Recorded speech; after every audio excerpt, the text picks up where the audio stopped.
Coach Carter coming at you, 4:40 a.m. Random thoughts on a commute to the gym. People are weird. They blow my mind. How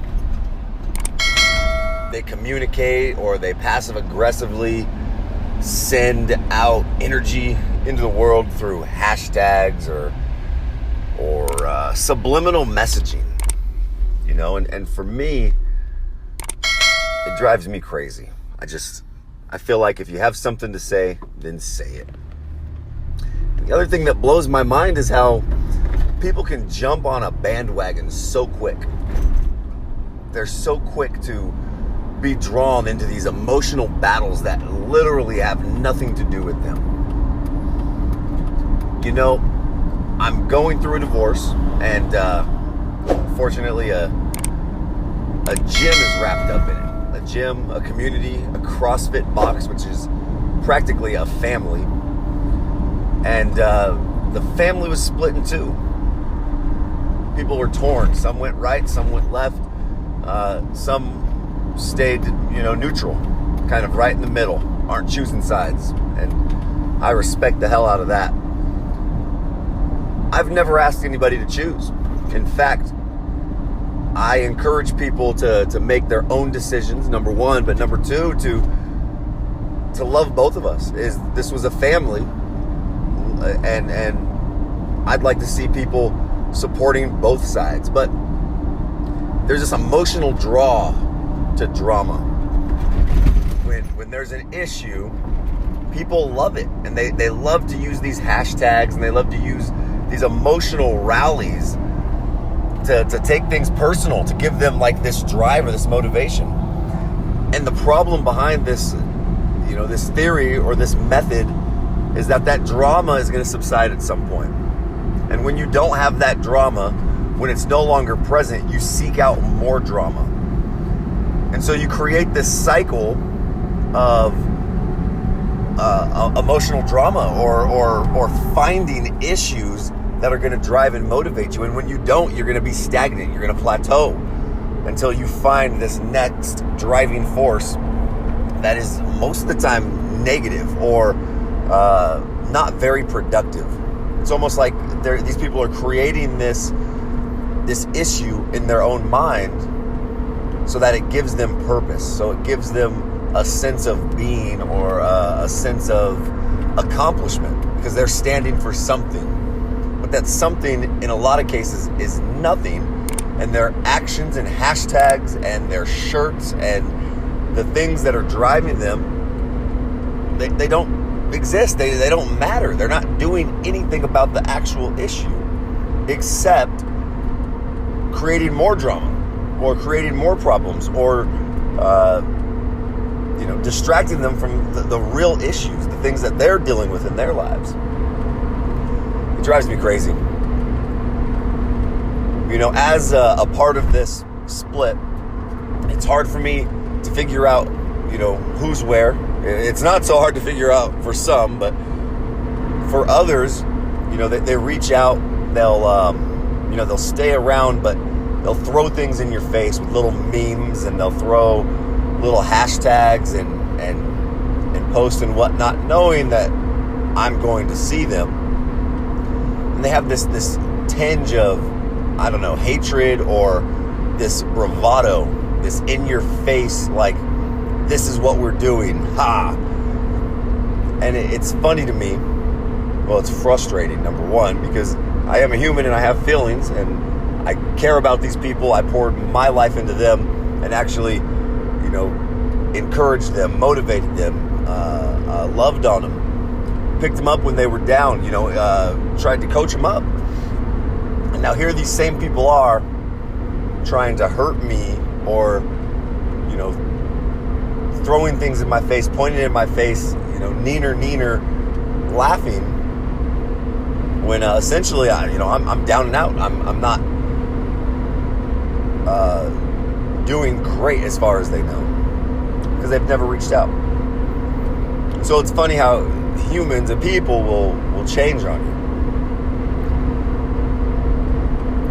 I've made it a point, and I will continue to make it a point, to not get super emotional with my posts. Okay, with the things that I'm putting out there in the universe, with the things that I'm thinking on and speaking, because I have to remain, level-headed. It's because there's a lot of things I want to speak out. I want to say things. I want to have, be emotional. The rumors and the things that are out there aren't coming from me. I'm telling my side, and very edited, but a lot of the things people are deducing on their own, things that they've seen, things that they've experienced. Nothing from me. I went to prison 18 months for a violent crime. And I'm not proud of that, but that 18 months gave me an opportunity to think, to learn, to read, to better myself. And I can honestly say I came out on the other side with a whole new perspective and lease on life. How you make people feel is far more important than the things that you can do for them. And Maya Angelou has a great quote that goes something to that goes towards that. It's very similar to what I just said, and it resonates with me because I can do all of these great things. I can come up with these great methodologies and emotional rallies and whatnot, but how I make you feel is going to last a lot longer than these things that I'm doing for you. And so it's my mission, it's my goal to make people feel good, to encourage, to motivate, to inspire, to rally people, not based on emotion, but life-changing, spirit-moving love, and investing my time, investing my effort in these people, hoping that they see change that lasts a lifetime, that when they're down and out, they can remember how I made them feel. They can remember how I've encouraged, they can remember how I've inspired, and how I've truly made them feel about themselves and about their situations. Again, these are just random thoughts. This is me rambling on my way to teach class at 5 a.m. I'm working on living my best life now. And the way things have happened in my life was all so abrupt. Just overnight, life switched, just flipped upside down. And it was a good thing. I've been forced to get out of my comfort zone. I've been forced to do things I've never done before. I've been forced to stand on my own 2 feet and not be codependent or rely on somebody else. And I think that's important. I think it's important for people to get tossed upside down every now and again. It keeps them agile.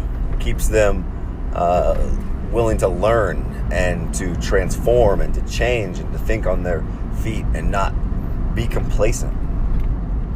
I'm not saying that people need to, toss their life upside down or go through tragedy or drama or issues, but it's important for people to get outside of their comfort zone. And I've said it before, if things aren't challenging you, they're not changing you. And my goal for 2018 is to change, is to be a different person, a better version, the best version of me, the absolute best I can be. And I'm thankful and I'm grateful for these opportunities. I'm thankful and grateful for this chance to change and to be new and to be the best version of myself. Once again, I'm here rambling, but know that I'm living life. I'm loving. I'm sending out good vibes, positive energy.